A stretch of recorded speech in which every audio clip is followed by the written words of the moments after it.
Bonjour, nous allons voir aujourd'hui comment exporter un fichier dans Lightroom. Donc, vous avez sélectionné votre fichier et vous allez cliquer sur Fichier,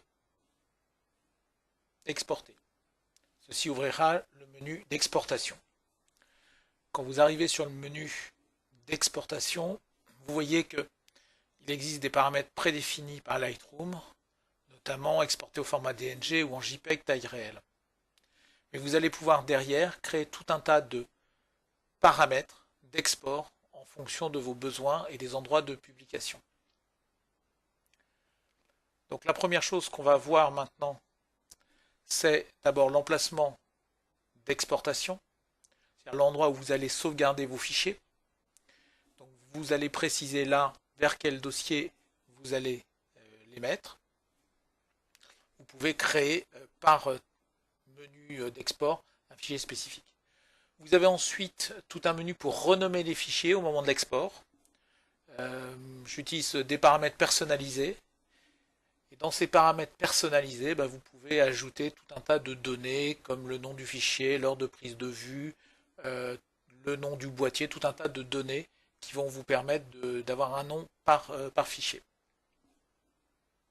Voilà, vous avez tout ce que vous pouvez ici rajouter sur la partie personnalisation. Une fois que vous avez personnalisé le nom de votre fichier,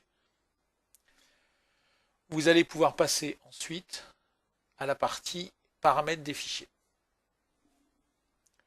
Donc là, vous avez en paramètres de fichiers notamment le format d'export, sous quel format vous allez exporter votre fichier.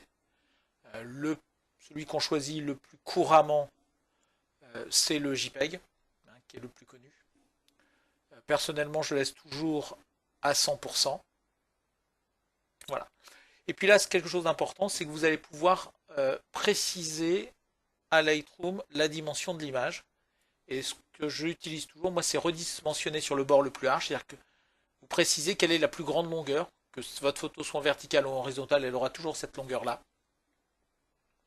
C'est extrêmement important, ça vous permet d'avoir des tailles standards. Et puis ensuite, vous allez choisir d'inclure ou pas les métadonnées.